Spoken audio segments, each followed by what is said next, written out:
$200,000. That's what an MBA from Harvard can cost you. 200,000 freaking dollars. But is it actually worth it, or are you just paying for a fancy piece of paper? Well, today we're going to be breaking down the real numbers behind the MBA decision, and this is one of the most asked questions that I've gotten over the years, and I've avoided making this video so many times because the answer is so complicated, but now I'm attempting to do it. Now, I'm very familiar with this subject because when I was getting my doctorate in pharmacy, I actually, for a very brief period of time, attended an MBA program. Now, this is a part-time MBA program that would have taken me 3 summer semesters in order to graduate from. And I took it for 1 summer semester and decided to not continue. And I'm gonna go over why that is in this video. And I'm also gonna go over why certain people in other situations might benefit from an MBA. Now, if you appreciate me making this type of video, let me know by gently tapping that like button, and let's jump into it right now. So here's what we're gonna be covering today. First, I'll break down exactly what an MBA costs. Not just the tuition, but all the hidden expenses. Then we'll look at the salary numbers and calculate the real return on investment. And I'll show you why specialization might be the most important factor in your decision. And finally, we'll explore some alternatives that might give you a better bang for the buck. But before we dive in, I want to be super clear. I'm not here to tell you whether an MBA is good or bad. An MBA is a tool like anything else. And if you're using the tool for the right situation, it's going to be useful. If you try to take a wrench and chop down a tree, it's probably not gonna work. If you try to take a hammer and hammer in a screw, it's also probably not gonna work. But if you have the right tool for the right situation, like a hammer and a nail, then it can work like magic. So I'm here to give you the unfiltered truth about the numbers so that you can make the decision for yourself and your situation. Now for the partner of this video. For those of you interested in advancing your education, I put together a list of online programs that are worth checking out. And I did this in conjunction with bestcolleges.com with their tool, StudyMatch. And these are accredited programs that are designed for working professionals. And they provide accredited online MBA programs that are reviewed for quality and designed for working professionals. So if you're curious about which MBA is right for you and your situation, for instance, if you need to take an online one and you're working while you're taking the MBA, obviously there's going to be certain programs that are better for that. Then go ahead and click the link in the description and the pinned comment below to check it out, because they'll give you a bunch of options that you can choose from. Hit that subscribe button for more unfiltered career and making money advice, and if you need help considering your online education options, check out StudyMatch in the description and the pinned comment below. All right, part 1, let's talk about the MBA investment, and we're gonna go over the hard numbers. So let's get real about the cost of an MBA. At top programs, you're gonna be looking at tuition rates that will make your eyes water. For instance, Harvard Business School charges around $73,000 a year just for tuition, and that is nearly $150,000 for a full 2-year program. And that's just tuition. No books, no housing, no food, no healthcare,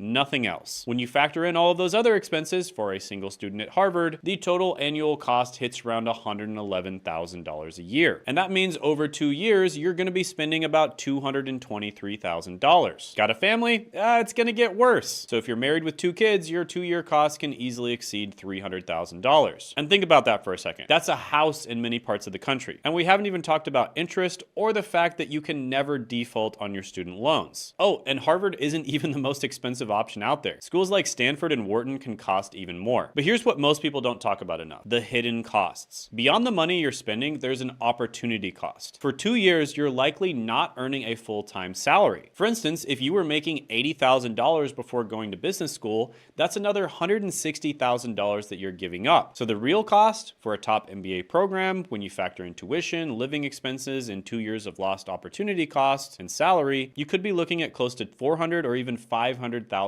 in total investment. And unlike a house, you can't live in your MBA, and you can't sell it if times get tough. It's a one-way transaction. But before you say MBA is never worth it and you close this video and you start thinking that Shane is anti-MBA, hold on, because while the costs are eye-watering, the potential returns can be pretty impressive as well, and we need to be fair and talk about this. So, part 2. return on investment analysis. So what do you actually get back from the massive investment? Well, let's start with an immediate payoff. Recent data shows that Harvard MBA graduates earn an average starting salary exceeding $175,000. And that's just the base pay. When you add signing bonuses and performance incentives, many graduates pull in over $200,000 in their first year after graduation, especially if they go into consulting, finance, or tech. Now that's a pretty solid start to paying back your investment, but the real magic happens over time. Over a 20-year career span, Harvard Business School graduates earn an average of $3.6 million.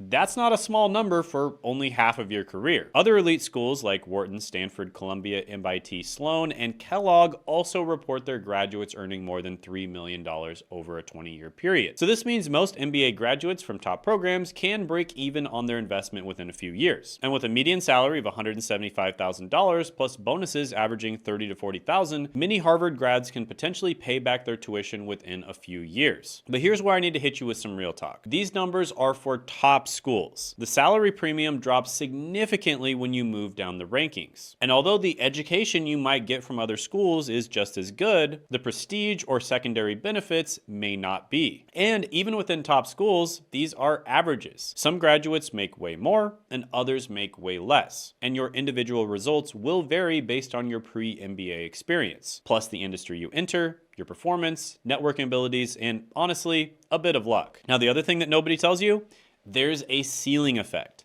After about 10 years post-MBA, your degree matters a lot less than your actual work accomplishments. At that point, the person who didn't get an MBA but performed exceptionally well can absolutely catch up or surpass the MBA grad who's been coasting. So is it worth it from a pure numbers perspective? Well, for a top 10 program, if you're planning to go into a high-paying field and perform well, the math usually works out in your favor over the long run. For programs outside of the top tier, if you're pursuing lower paying industries like nonprofit or government work, the calculus gets much trickier. But there's one factor that makes a huge difference in the ROI equation, and nobody talks about it enough. And let's get into that next. Part 3 is the specialization factor. And this is honestly the reason why it took me so long to make this video, because when it comes to the specializations, it's very complicated. And this is the secret that nobody tells you when they're trying to get you to apply to MBA programs. A generic MBA might not be worth much at all. In many cases, the real value comes from specialization. Now, specialized MBA programs focus on specific areas like healthcare management, technology management, sustainable business, or data analytics. And these programs often have stronger connections to industry partners and better placement opportunities in those specific sectors. Think about it like this. If you want to get into healthcare administration, an MBA with a healthcare specialization from a school with strong industry connections is going to be way more valuable than a general MBA from a more prestigious school that doesn't have those specific connections. And when choosing where to apply, you need to consider how different schools excel in different domains. For instance, Wharton has historically been the powerhouse for finance. Kellogg is known for marketing excellence, MIT Sloan crushes it in technology and analytics, and Stanford has those Silicon Valley connections for tech and entrepreneurship. So not only do you have to pay attention to what your goals are and what career paths you're going into, but also the specialization and even the area of the country that you might want to live in. See how this gets really complicated? And the best school for one specialization might be completely different from the best school for another. And this is why those overall rankings can be misleading if you don't dig deeper. And the employment outcomes reflect this. There are massive differences in placement rates between schools. For instance, for the class of 2021, Wharton had a 99% employment rate. Meanwhile, schools like Anderson had 93% and Haas had 90%. And these aren't small differences when you're investing hundreds of thousands of dollars. So the takeaway, the general question, is an MBA worth it, is almost impossible to answer, and it's also kind of meaningless. The real question should be, is an MBA with a specialization in X from school Y worth it for my specific career goals? And that is a much better, but also a much more complicated question. But it's the right one to ask. And if you're not sure what specialization makes sense for you, or if an MBA is even the right degree for your goals, maybe you should consider some alternatives. And that's the next part, which is alternatives to consider. So what if I told you that there are ways to get many of the benefits of an MBA without spending $200,000 and giving up 2 years of your life? Let's talk about the alternatives. First, online and part-time MBA options. Now, full-time in-person MBA programs can cost around $43,000 per year on average, but part-time online programs,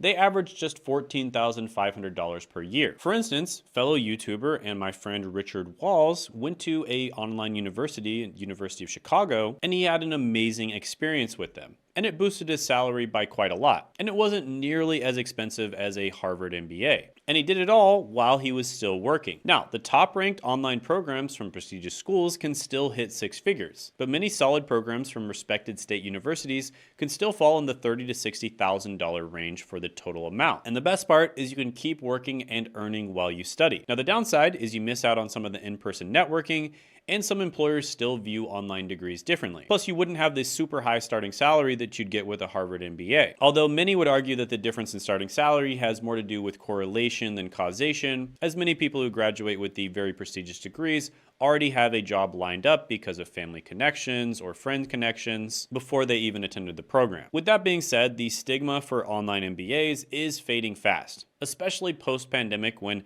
everyone realized remote work and education can still be effective. Another alternative? Specialized master's degrees instead of general MBA. Consider a focused degree in your specific field. Masters in finance, data analytics, or marketing, maybe healthcare administration can cost significantly less than an MBA while still providing substantial salary increases in those specific domains. And these specialized degrees are often 1 year instead of 2. Cutting both your tuition costs and opportunity costs in half. And in many technical fields, they're actually more respected than an MBA. Now, one great thing you can do that will help you decide if this is right for you, besides using Study Match with the link in the description and the pinned comment below, is to simply contact someone who is doing the profession that you want to do. And then just ask them their opinion. Should you get an MBA? Should you get a specialized master's degree? Or maybe you don't even need a degree at all and certifications might be good. And that's the next thing on the list that we're going to talk about, which is professional certifications. Just as an example, the CFA, Chartered Financial Analyst for Finance, PMP, Project Management Professional Certification for Project Management, or endless amounts of different specialized tech certifications can cost anywhere from a few $100s to $5,000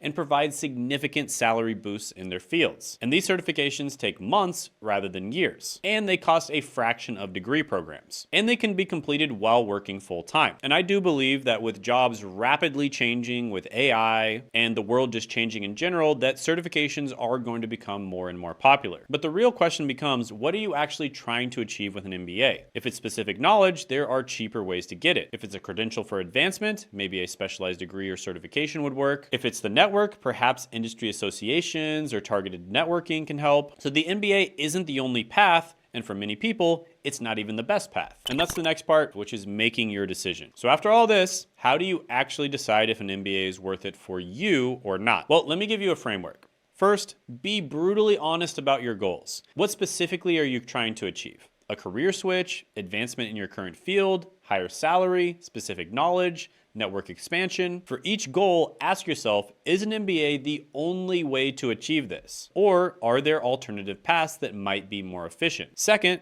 do the math for your specific situation. What is the total cost for you, including opportunity costs? What's the likely salary bump based on the research from your target industry and role? How long will it take you to break even? Is that time frame acceptable for you? Third, research specific programs. Don't just look at overall rankings. Look at employment reports for your target industry. Also, talk to alumni who are doing what you want to do. Ask about their experience and whether they feel that their MBA was worth it. Or going the other way around, talk to people that are in the career path that you want to go into and ask them if they respect the MBA and specialization from the school that you're thinking about going to. Fourth, consider your life circumstances. Can you afford to stop working for 2 years? Do you have family obligations that make relocation difficult?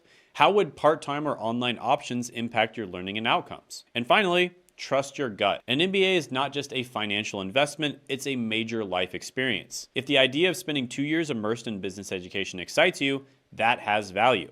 If it fills you with dread, that's a signal too that you probably shouldn't do it. And remember, there's no universal right answer. People who get the most value from MBAs are those who choose programs that excel with their target specialization, have clear specific goals for what they want to accomplish, do thorough research on program outcomes, take full advantage of networking and learning opportunities, and strategically position their MBA as part of a broader career plan. For these people, an MBA can be transformative and well worth the investment. For others, it can be an expensive detour. So let's bring this full circle and answer the question, is an MBA worth it? Like most important questions in life, the answer is, it depends. For some people, in some circumstances, pursuing some MBA programs, it's an incredible investment that will pay dividends for decades. For others, it's a costly mistake that delays their career progress and saddles them with debt. The key is to be strategic. Don't pursue an MBA just because it seems like the next step or because everyone else is doing it. Don't choose a program based solely on overall rankings, and don't assume the most expensive option is automatically the best. Instead, get crystal clear on your goals. Do exhaustive research on programs that specialize in your target area. Run the numbers for your specific situation, and consider all available alternatives before making your decision. Now, I hope this breakdown has helped you think more clearly about whether an MBA makes sense for you. And remember, the best career decisions aren't about following a preset path.